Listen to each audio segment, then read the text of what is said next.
Зам зүрийн хөөрөлтөө нэвтрүүлгийнхаа ээлж дугаарыг бид үзэгч та бүхэндээ хүргэж байна. Анх удаа бид эмэгтэй жолоочтой ярилцах гэж байна. Өмнө нь та бүхэнтэйгээ ярилцахад ихэвчлэн дандаа эрэгтэй жолооч нар таарч ирсэн. Энэ удаад нэгэн ихчтэй үзэгч та бүхнийг уулзуулж байна. Та өөрийгөө манай үзэгч танилцуулахгүй юу? За сайн байцгаана бүгдээрээ. Тэгээ сар шинэ болох гэж байгаа энэ мөчид та бүхэндээ уулзж байгаад баяртай байна. Намайг Бацгийн Жавзан гэдэг.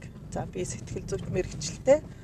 За ингээд энэ салбартаа бол одоо 99 хоноос хойш одоо ажиллаж байна. За тэгээд би Оксфордын их сургууль бас бол сэтгэл судлал хүүхдийн хөгжлийн чиглэлээр сурч магистр хамгаалсан. За одоо сүүлийн үед бол Монгол улсад сэтгэл судлалын салбарт бас тодорхой хэмжээгээр өөрийнхөө хувь нэмрийг оруулахаар ингээд ажиллаж амьдарч байгаа юм хүн байна.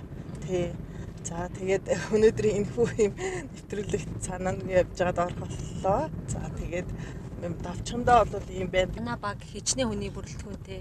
За манай баг бол одоо 10 гаруй хүний бүрэлдэхүүнтэй ажиллаж байна. За 4 хүүхэд маань гадаадад нас ажиллаж байна. Одоо гадаадад зарим нь сурч байна. Зарим нь бол Монголдо одоо ирэх арайхандаа боломж байхгүй. Ингээд тийм гадаадаас ажил хийж байна. За нэг охин маань Японд одоо сураад магистраа хамгаалж байна. За нөгөө охин маань Солонгост байна. Австрал нэг банд залуу маань магистрт дандаа агсан төвшингийн шатнд сурч байна. Одоо Швед улсад амьдарч байгаа бүс охин маань сая Польшийн сэтгэл судлалын сургуулийг бакалавр магистртэй хамгаалаад өсөөд за ингээд хүрээд ирлээ.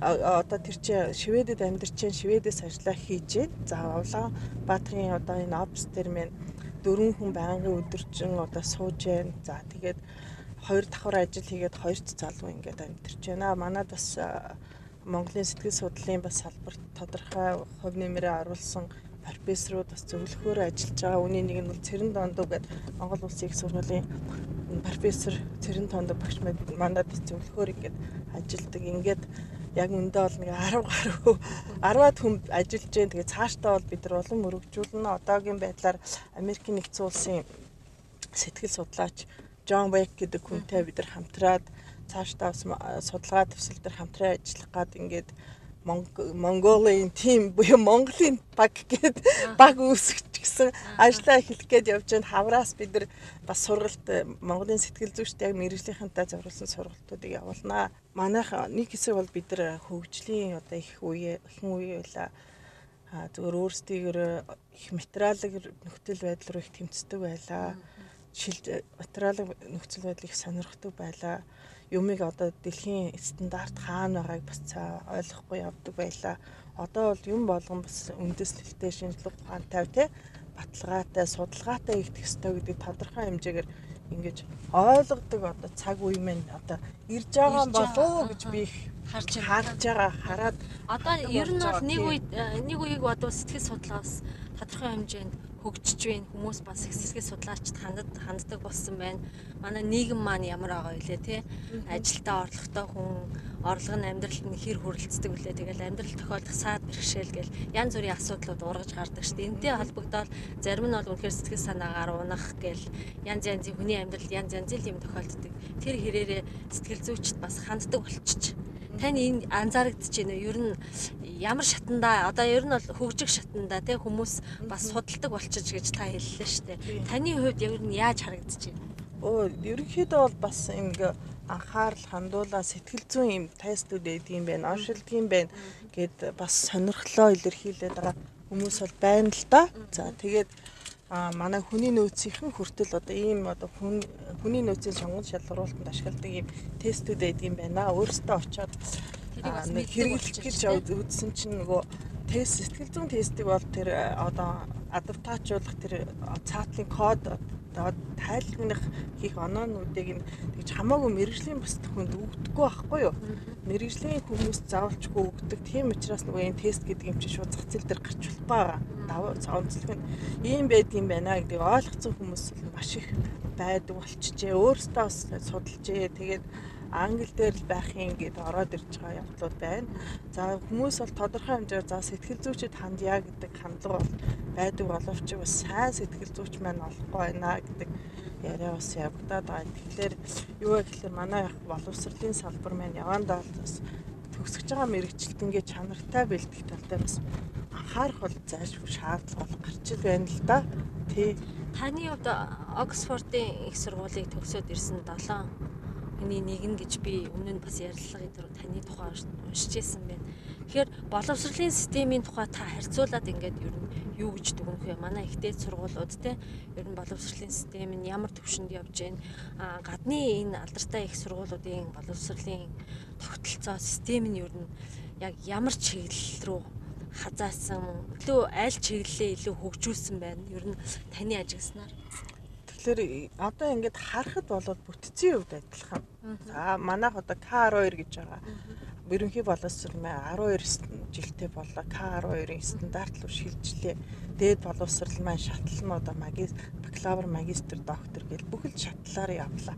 Гэтэ яаж өнгөд харахад бид нар нөгөө өнгөнд юмыг энэ одоо хөгжүүлээд байгаа мөртлөө доторх агуулгыг энэ ханаа цаа хөгжүүлэхгүй шүү дээ. Нийгэм маань тэр чигтээ зарим бизнесийн салбар манай энэ яам тамгын газрууд ч гэсэн ерөөсөө өнгө нь бол одоо бидэрт байгаа тань доторх нарийн процесс одоо сайжруулалт тийм ээ агуулга нь бол сайн сайжрахгүй явагдаад байна л гэж би хараад байна л да. Одоо тэгээд манай хүүхдүүдийг IQ өндөр сайтай мундаг л гэдэг тэгээд гадаадд очиж сурсан хүүхдүүд бол юу гэж хэлж байна гэхээр яг үүндээ бид нар багш нараа суур боловсрал их муу эзэмшсэн юм байна. Ингээд олон улсын хүүхдүүдтэй ингээд мэдлэгийн төвшнгөөрөө ярилцахлаар яаж яана гэхээр суур боловсрлаа муу эзэмшчихэ гэж байгаа. Тиймээс одоо багш нар эцэг эхчнэр хүүхдүүдэд хэтэрхийх даалгавар өгч байна гэж гонл нийтүүлээд. Энэ юутай холбоотой вэ гэхээр манай Монгол улсад сургууль маань одоо хэтэрхий нэг сургууль маань хит олон хүүхдийг хүлээж аваад байна шүү дээ. Нэг ангид олон хүүхэд 3 ээлжээр энэ төр хичээлж байна. Бараг ингээд та гадаад улсад очиод ямар ч улстай Солонгос, Англи, Франц одоо юунд ч тий Америкт очиод үзэхэд хүүхэд сургууль дээр өглөө 9-өөс өдөр 3 цаг хүртэл сурч боловсрч байна. Тэгэхээр манай хүүхдүүд манай гэж сургууль дээр өглөө нэг 8-аас 12 цаг л хүртэл өнгөрч байна. Тэгэхээр нөгөө их тэр агуулгыг яаж юм гэхээр хүүхэд гэрийн даалгавраа нөхөхөөс аргагүй нөхцөл байдалд очиод байгаа байхгүй юу? Тийм учраас эцэг эхчүүд маань хэтэрхийх даалгавар өгöd байна гэсэн гоонд нөтөлөд байгаа. Яг үндэ бол цаанаа бид нар бол суур боловсрал муу эзэмшээд байна л гэсэн үг. Тэмэгц нь бид нар их мундаг өөрсдөө сайн гэдэг. Гадаадд очиж сураад ирэхлээр яаж яана гэхээр наад зах нь эсээ яаж бичих вэ гэдэг бидний үеийнх хүртэл сайн зааж өгөөгүй байсан шүү дээ. Тэгэхээр одоо бид нар жишээлбэл гадаадд очиж байгаа хүүхдүүд маань яаж юм гэхээр наад зах нь эсээг яаж бүтцтэй, яаж аргумент хийж одоо харьцуулж бичих вэ гэдэг дээр л хүртэл ингээд суур байхгүй учраас маш их бэрхшээлтэй тулгардаг байхгүй юу? Тэгэхээр бид нар суур боловсрлаа дутуу эзэмшээд байна. За тэгээд боловсрал маань яаж юм гэхээр олон их сургуулиуд бол сүүлийн үед бизнесийн ашигын төлөө их сургуулиудыг байгуулад байгаа. Нуугаад явах уу? Судалгаа шинжилгээний асуудал хорхигдсон. Одоо бол стандарт одоо наад зах ном зүйн стандартаа хүртэл дэлхийн хэмжээний жишгийг барихгүй. Ном зүй одоо судалгаа шинжилгээний референс буюу тэр ном зүй баримталдаг юм стандарт байдаг л да. Үүнийг хүртэл одоо судалгаа шинжилгээнийхээ ажил дээр ашиглахгүй байна. Гэх мэтчлэнгээр ерөөсөө судалгаа бол муу хийгдээд ингээд их сургууль маань өөр яг л эрдэм шинжилгээ үйлдвэрлэл суралт гэдэг шатлалтаа одоо доторхой бүтцтэй байна гэдэг эсрэгээр юу вэ гэхээр сургалт хийсэн болоод судалгаа шинжилгээнийхээ ажлыг одоо том төслүүдэд хийхгүй байгаа байхгүй юу. Ийм учраас энд юу гарч байна гэхээр мэдээж төгсөж байгаа хүмүүст бол өндөр хэмжээнд сайн сурч чадахгүй байна л гэсэн үг шүү дээ. Нөгөө залуучууд маань гадаад очлоо дахиад судалгаа шинжилгээний ажил хийх арга барил нь дутаад эхлэхлээр бас л одоо тэр хүмүүст одоо дахисан төвчөнд очиход бас л хэцүү л ах байхгүй юу? Тийм. Тэгэл юмыг эхнээс нь сурж ээж л тухайн төвшөнд очих штэ. Тэгээд манай одоо сэтгэл судлалын салбарт гэхэд бол ерөөсөө сэтгэл судлаач гэхлээр ерөөсөө статистикгүй л хичээл заагаад байдаг. Яг үүндээ бол сэтгэл ямар шинжлэх ухаан маань ямарваа нэгэн судалгаа шинжилгээний ажил хийснийг судалгаа шинжилгээ ухаанд батлаж оруулахын тулд заавалчгүй тоон буюу чанарын анализ хийгээд байгаа.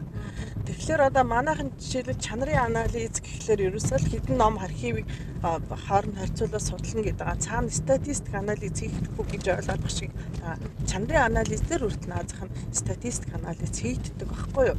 Тэр бүхнийг ер нь бол мэдэхгүй л бараг ерөнхийдөө яваад байдаг. Тэгээд одоо нэг ингээд гадаадд сайн төгсөж ирсэн маш мундаг профессорууд маань энэ тийм ингээ мөс өдөр ингээ ажиллаж байгаа харахаар тэр хүмүүсийг жоохон үйл хүндэтгсэн тэгээд нэг ийм төлөвлөсөн иймэрхүү хандлагатай байх явдал их харагдаад байгаа. Тийм.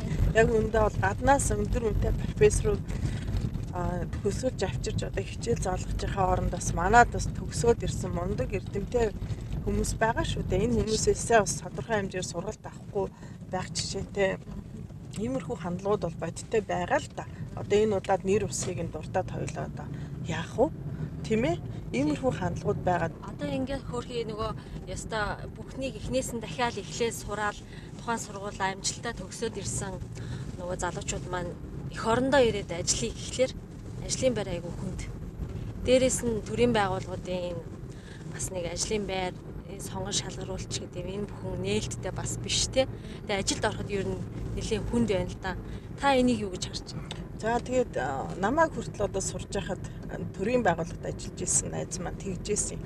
Өө чамайг төгсөж ирлээ гэж тосоод авахгүй шүү дээ. Чи хахуулаа өгчл ажилд орно шүү дээ гэж хэлжсэн байхгүй юу? Яг өндөө бол бодит амьдрал тийм л байдаг. Монгол улсад. За тэгээд төгсөөд ирсэн залуучуудыг дунд нь ороод ажиллахлаар янз янзаар химэлдэг тийм үү. За тэгээд удирдлагын буруу одоо хит авторитер арга барилаар захиргааддаг, загнадаг ч гэдэг ч юм уу, хитрхи хис ачаалаар даралдаг, өөрсдийнхөө одоо нөгөө цэрэг шиг байлгах гэж оролддог тийм ээ. Иймэрхүү хандлагаас болоод бол олон залуучууд төрийн байгууллагаас эсвэл гардаг, эсвэл цогцож дунд нь яадаг гэхэлэр одоо сүлжээнд нь орохоос өөр аргагүй байдалд ордог. Тийм тэгээд сүүлийн үед бол одоо энэ нэр тус бүхий одоо гадаадд төгссөн энэ улс төрчдийн нөлөөнөөс болоод гадаад төгссөн хүмүүс их муу энэ гэсэн хандлага гарах гэж оролддог болсон байна л да. Гэтэл энэ бол тухайн хүний онцлогоос болж штэ хувийн одоо ертөнцийг үзэх үзэл дээрээс нь ашиг сонирхлын төлөө хэтэрхий тэмцлээс бол тий болоод одоо бүх хүнийг тийм гэж харж болохгүй шүү дээ тийм үү. Тийм тэгээд саяхан мөртлөлийн нэг нэртэй Монгол телевизийн нэвтрүүлэгч залуу хүртэл гадаадд төгссөн ажилд тэнцэнэ ажиллаж чадаагүй хүмүүс бол баргалж чадваргүй нөхдөд байсан гэх мэтчлэнгээр одоо пост оруулсан байх жишээтэй. Гэтэл энэ хүмүүс чинь өөр хүүхдээ яах юм тийм бидтэй ээж аваа яах вэ? Энд чинь одоо бүх юм энэ байдал тийм. Тэгээ миний их сүртэл Америкт амьдарч байгаа. Үнэхээр юу сандаг вэ гэхээр арга гэр тий хань ижил хамаатан садан ах дүүгээ их орноо санаад ирдэг. Айрг сайхан шимчилсэн 100 сайхан айргаа омоор байдаг. Нэг сайхан тийм ээ юу порцтой хоолоо идмээр байдаг. Сайхан гурилтай нэг Монгол махны амтны хүртэл нэг цаанаа нэг амттай байдаг шүү дээ тий. Тэрийг өөртөл нэг аммаар байдаг. Энэ их мэтчлэнгээр одоо ингэж төгсөж ирсэн одоо залуучуудынхаа талаар юм сөрөг хандлага гаргах явдал бол айгүй их илбэгсэж байгаад би бол жоохон айгүй харамсдаг. Маш их харамсдаг. Уул нь бол нөгөө залуучууд маань боловсрлоо үнэхээр мундаг эзэмшээд ирсэн их орондоо ирээд их орныхоо хөгжил дэвшилд хувь нэмрээ оруулнаа гэж бүр шинэ бодол санаатай тий өөрийгөө бүр бүтэн апдейт хийгээд өөрийгөө цэнэглээд ирсэн залуучууд байдаг шүү. Харин тийм. Тэгтэл одоо яаж юм гэхээр яг ажилд ороод ирэхээр өдөр тутмын юм жижиг чанчигхан ажиллаар ингээд дарамтлагдаг ч юм уу те. Иймэрхүү хүмүүс байгаа. Тэгээд ингээд сая би бол бас тас төрийн байгууллагад дамжиж бас үдсээ өрөөд. Гэтэл манай төрийн байгууллагууд бол нөгөө сүлжээгээр орж ирсэн юм дарга нар тань талаар орж ирсэн дарга нар ихтэй ажиллаа сайн мэдхгүй. Гэхдээ тэд нар сэтгцийн хувьд бас эрүүл биш хүмүүс бас дунд нь байгаад байгаа. Сайкопат психопат гэдэг гих мэтчлэнгийн хүмүүс байгаа даа. Тэгэхээр одоо өнөөдөр жишээлбэл та бүхэн одоо энэ улс төрд улс их орныхоо олон хэдэн зуун тэрбумаар их орд газрыг хулгайлсан энэ хүмүүсийн дундаас яг нарийн дайрах юм бол одоо тэр сайкопат психопатын одоо нарийн шин чанарууд илэрхээр хид хэдэн хүмүүс бол байгаа аахгүй юу. Одоо би бол нэрийн дуудаад одоо яах вэ?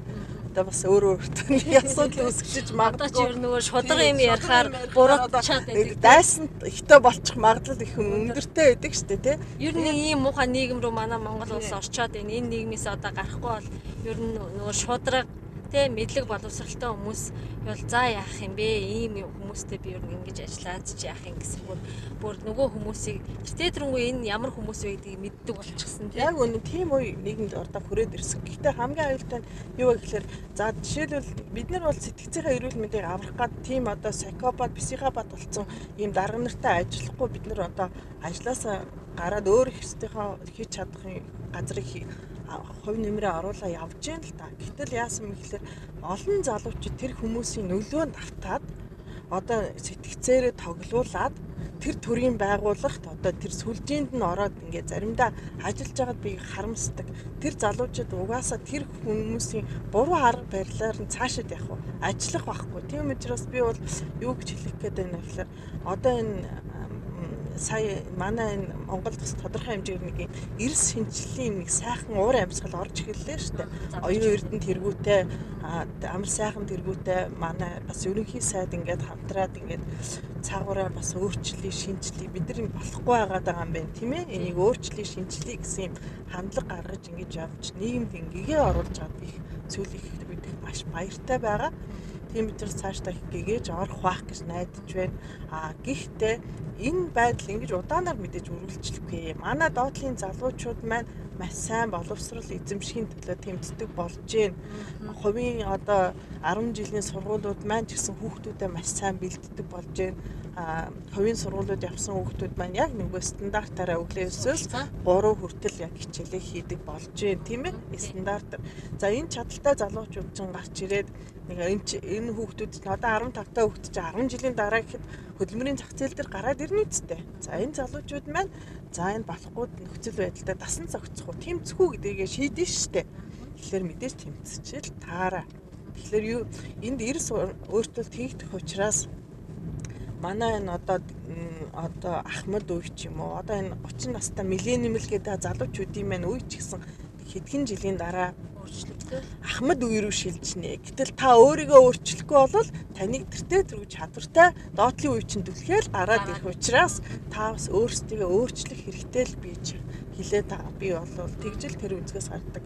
Ер нь нэг ажилд ороод ингээд ажиллаа хийгээ явж хахад эрэгтэй эмэгтэй хүмүүсийн цалингийн ялгаа бас гараад идэг л та. Гэтэ манай Монголын хувьд харьцангуй ер нь ямар төвшөнд байгаа бол гадны улс орн ер нь ямар төвшөнд байна. Таныг одоо гадаадд сураад одоо ингээд ажиллаж амьдраад ирсэн хүний хувьд ер нь ажиглагдаж танд бодогдсон юм байв уу? За дэлхийн нийтэд бол ерөнхийдөө бол эрэгтэй эмэгтэй хүмүүсийн цалингийн ялгаатай олгодог талууд бол байгаа. Үүнийг бол бид нар олондоо харж байгаа. Монголчуудын хувьд бол зарим ажил мэргэжлийн салбар дээр бол цалингийн ялгаа бол харагдаж байгаа. Гэхдээ бусад улсуудтай харьцуулбал Монгол улс бол харьцангуй эрэгтэй эмэгтэй хүмүүсийн цалин дээр ялгаатай олгодог дээр бол тодорхой нэг бүлэг тийм ээ байгууллагууд дээр л харагдаж байгаа. Тэрнээс ерөнхийдөө бол массын хувьд бол гарцсан гайгүй. Харин эсвэргээр манай залуучууд маань нэг хэсэг бол боловсрал мэдлэгийг эзэмшихгүй одоо байх тал их хандлага байдаг байсан. Эрэгтэй хүүхдүүдэд бид нар орхигдуулаад за охин хүүхд маань л болж ивэл эрэгтэй хүүхдүүд маань амьдраа авчнаа гэж бодоод эрэгтэй хүүхдүүдэд ингэж сургуульд одоо боловсрал эзэмшүүлэхгүй орхи яв. 10 жилийн төгсгөөд ажил дээр гаргадаг ч юм уу тий. Ингүүт нөгөө оюутнууд сургуульд ороод ирэхээр дийлэнх нь эмэгтэйчүүд байдаг. Нэг анги дүүргэлтэнтэй нэг 4-5 эрэгтэй ч юм уу. Тийм. Яг үндэ бол гүйцэтгэлийн ажлыг хамгийн сайн хийдэг хүмүүс хэм бэ гэхэлэр дэлхийн нийтэд ч байдаг. Эмэгтэй хүмүүс маш сайн гүйцэтгэл хийдэг. Эрэгтэй хүмүүс бол хөдөлгөөнтэй болон байгалийн натур шинж байна л да хөдөлгөөнтэй ийм ажлуудыг сайн хийдэг. Тэгээд би нэг их сонирхолтой юм болж харсан юу гэхэлэр би Англи улсад эрэгтэй хүүхдүүд номын санд бүр өдөр шөнөгүй сухыг хараад би үнэхээр гайхажсэн. Үнэхээр гайхсан. Яагаад гайхсан бэ гэхэлэр би барагтаа бол их сургууль багшилж байсныхаа хувьд бол эрэгтэй хүүхдүүдийг би хичээл хийж байгааг барагтаа бол Монголд хараагүй. Гэтэл яасан бэ гэхэлэр Англи улсад бол эрэгтэй хүүхдүүд үнэхээр сайн сурдаг. Эрэгтэй дээд сургуулийн одоо нэг рейтинг тогтоод байгаа шүү. Дэлхийн шилдэг сургуулиуд. Тэгэхээр дэлхийн шилдэг сургуулиудын рейтингт хүртэл эрэгтэй хүүсийн давмгай ягдсан рейтинг нь өндөр байдаг байхгүй юу. Тэгэхээр эрэгтэй хүмүүс маань яг үүндээ бол манай залуучуудын хувьд бол нэг л юм за яах вэ ингээ аргал чинь яриа хөрөөгөөрө зохицуулчихна гэсэн ийм хүүхд залуучууд нийгмийг авч яваад байгаа дор байхгүй. Цаашдаа мэдлэгтэй чадвартай за эрэгтэйчүүд маань нийгмийг авч явах хэрэгтэй юм аа.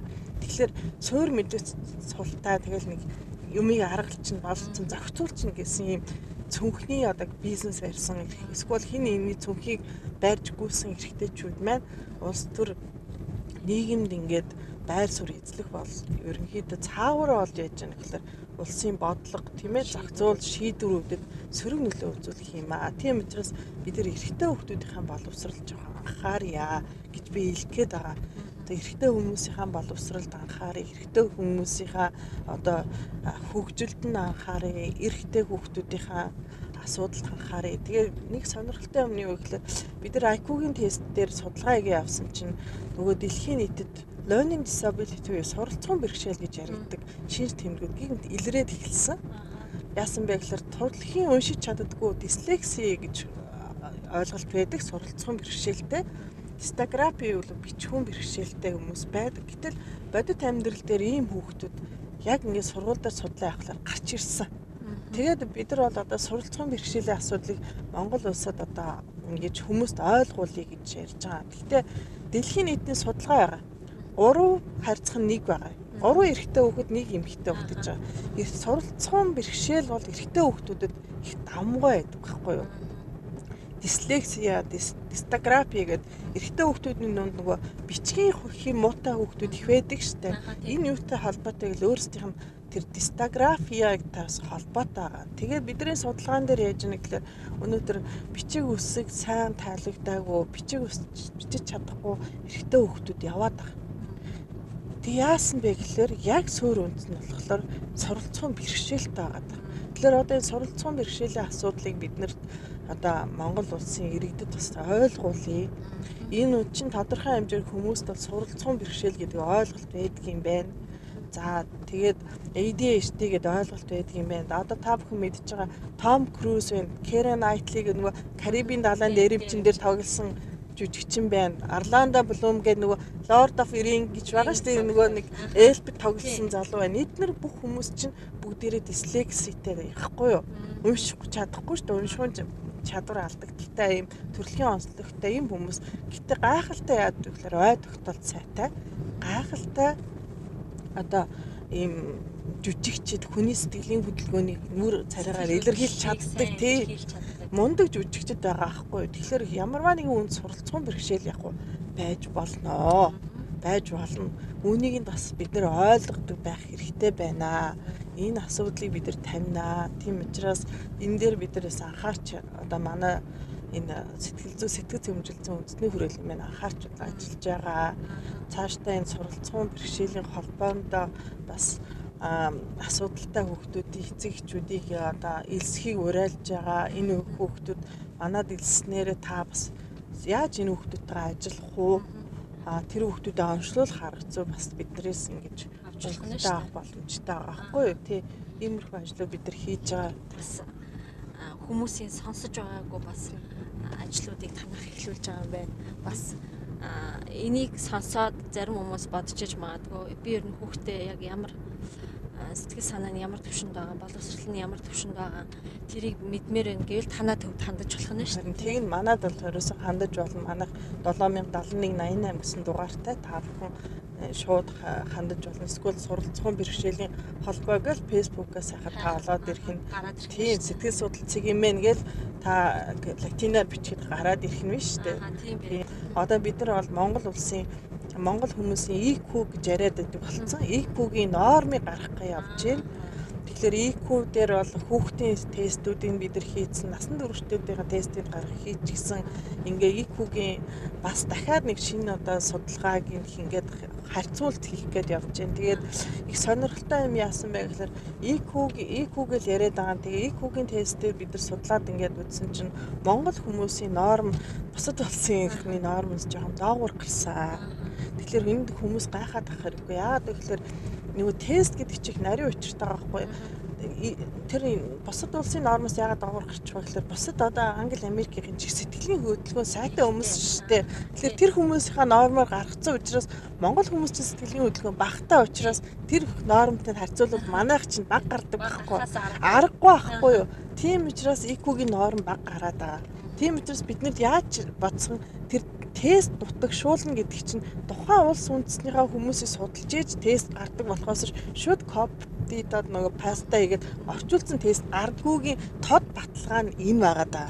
Тэгээ сүүлийн үед одоо жишээлбэл энэтхийд өргөн байдаг юм одоо хурууны хээгэр оншилдог юм тест байгаа юм л та. Тэгэхээр тэгтээ яг тэр тест явгүй тэр шинэ хэлбэр ш.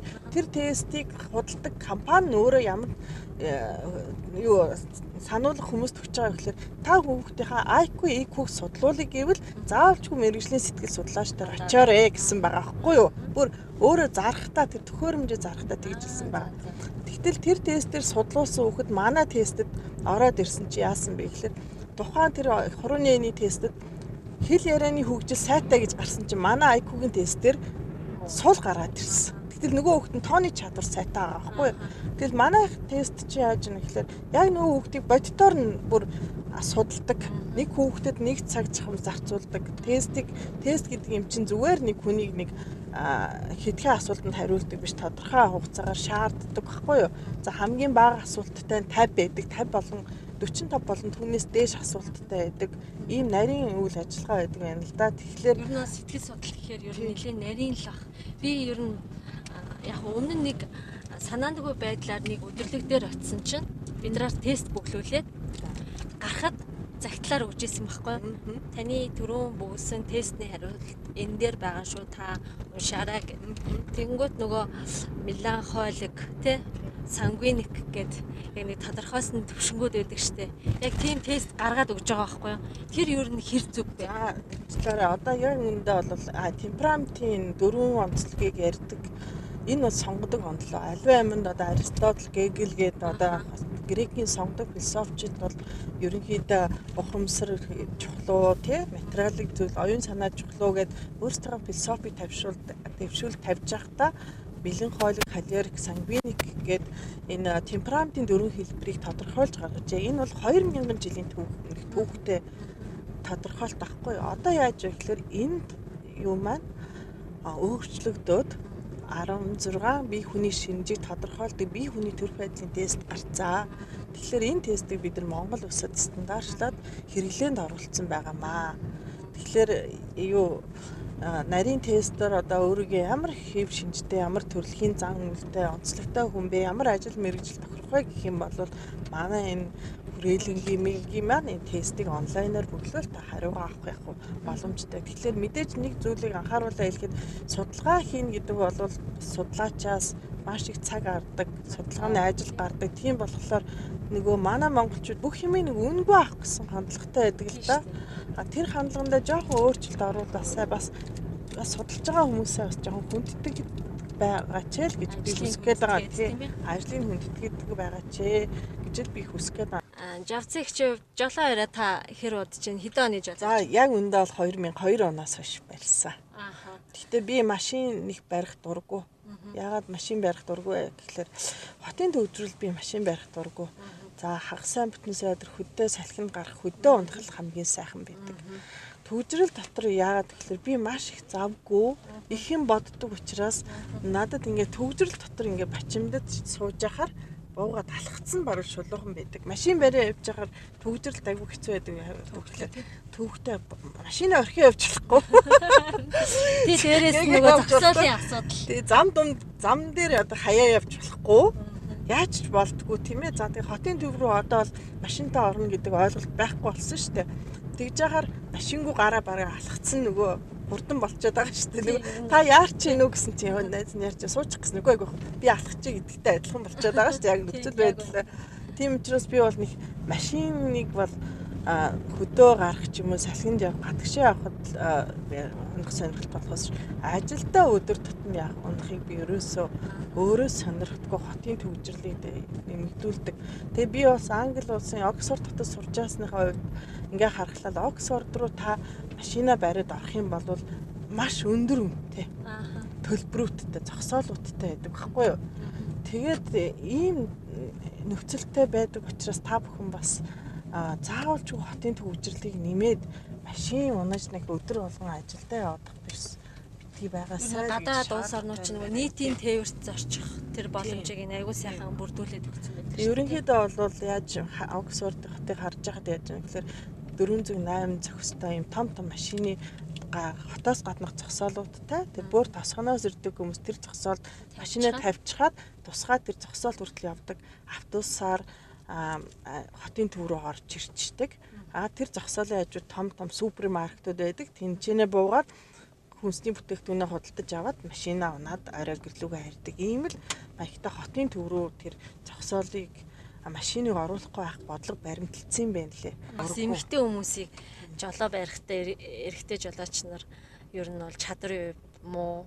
Тэгээ дээрэс нь маневрлах чадвар муу байдаг. Ер нь эмэгтэй хүмүүс машин барихад айгүй төвөгтэй. Бас төвжирл үүсэх бас нэг шалтгааны нэг нь эмэгтэйчүүд болдог гэж ярьдаг ш. Та энтэй санал нийлэх үү? Би энэтэй санал нийлэхгүй. Яг үндэ бол төвжирл үүсгээд байгаа хүмүүс бол боловсон жолооч нар шүү дээ. Одоо ингээд та энийгээрээ жигж явж идэл хажуунаас чинь дайрч орж ирдэг тийм үү? Гээгүнт тохиож орж ирэхгүй дайрч ирж ирдэг. Манай энэ одоо тэгэл нэг юм адгуудуу хүний урдуур дайрах гэсэн ийм одоо нэг хуучин одоо Монгол сэтгэлгээ шүү дээ. Одоо нэг уудам тал газар дураараа ганцархнаа явдаг те байдлах нь л одоо ерөөсөө энэ хотын замд чинь би нэг дураараа ганцархнаа явъя гэдэг шиг ингэж дайрдаг тэр жолооч нарын буруу үйлдэлээс болж машины төвчрөл улам нэмэгдэж байгаа. Тэгээд тэр нөгөө нэг өөрийнхөө барих чадварыг хэтэрхий өндөр үнэлдэг энэ хүмүүстэй бол санал нийлэхгүй. Гэтэ зарим төрөлхийн хүмүүс жишээлбэл одоо ингэж байгаа манай суралцсан бэрхшээл дээр ADHD-тэй энэ хүмүүс ADHD дотор анхаарлын сарнил сул анхаарлын идэвхжил өндөр гэж байна. Анхаарлын идэвхжил өндөртэй хүмүүс хамгийн их аваар хийдэг гэж. Оо ямар сони. Тэгэхээр яг нэрэндээ одоо бид нар бол судалгааг маш сайн хэрэгтэй. Аваар хийгээд байгаа хүмүүсийн хэдэн хувь нь анхаарлын идэвхжил юм уу сарнилтай байгаа юм бэ гэдэг бид нар судлах хэрэгтэй. Тийм байна. Тийм. Дисапразиг бас нэг ойлголт байгаа. Тэгэхээр энэ хүмүүс маань бас хөдөлгөөн юм орон зайн баримжаа муутай дисапразиг гэж хүмүүс байдаг байхгүй төрөлхийн. Энэ хүмүүс маань машины аваар хийдэг гинэ. Тэгэхээр машины аваар хийгээд байгаа хүмүүсийн бас цаана сэтгэл зүйн ямар онцлог байгаа вэ гэдгийг би бас гараад ирэх юм. судлаачийн бас судалмаар санагддаг байхгүй юу хаяа. Бас сонирхолтой юм тий. Тийм. Тэгэхээр бид нар одоо нөгөө аваар хийгээд байгаа хүмүүсээ ойлгохгүй асуудалтай гэж ойлгохгүй л ахгүй юу. Тэр нөгөө анхаарлаа тогтруулж чадахгүй, хянч чадахгүй эсвэл бол нөгөө орон зайн угаасаа төрөлхийн баримжаа юм султай. За яг зарим эмэгтэй хүмүүс тийм орон зайн баримжаа сул байдаг штэ. Баруун тийшгаа гэж хэлчихэд хуруун зүүн тийшгаа заагаад гэдэг явдал байдаг тийм үү? Тийм. Тэрнтэй адилхан байхгүй. Тийм учраас бид нар энийг бол одоо судалгааг хийх гэвэл одоо хийх бүх нөхцөл нь байна. Гэтэл судалгааг хүн бие дагаад хийн гэх юм бол маш хэцүү. Бас өөрсдийн гэсэн хөрөнгө оруулалт төсөвгүйгээр судалгаа хийхэд бол хэцүү байдаг л да. Ингээд Жавзын ихчид баярлалаа. Бидэнд бас их сонирхолтой сэдвийн талаар ярилцаа. Сэтгэл судлал гэдэг бол маш том салбар байдаг юм байна. Хүн судлал гэдэг маань мэдээж хүнтэй холбоотой бүх юмыг судлана, бас нарийн судлал гэдэг бол нарийн ажил ах л та. Тэгээ энэ сайхан ажлыг бас шин юм эхлүүлж байгаа танаа хүрээлэнгийн хамт олонд олон танд амжилт хүсье. Ирж байгаа гах ажил та бүхний хувьд амжилт бүтээлээр дүүрэн байх болтугай. За та бүхэнд баярлалаа. За тэгээд яг энэ сар шинийхээ өмнө одоо та бүхэнтэйгээ ингээд ярилцсантаа туйлыг баяртай байна. Тэгээд Монгол төмөндөө энэ сар шиндээ сайхан тэмдэглээрээ. За тэгээд бүгдээрэнд нь илгээрийн хамгаалалтын төрлөөрөө төвшин хамгаалан юу 9 цагаан хүсэл нь бүтэх болтугай гэж бүгдээрэнд нь өрөөё. За тэгээд та бүхэнд ч ихсэн ажлын амжилтыг хүсье өрөөё. За баярлалаа.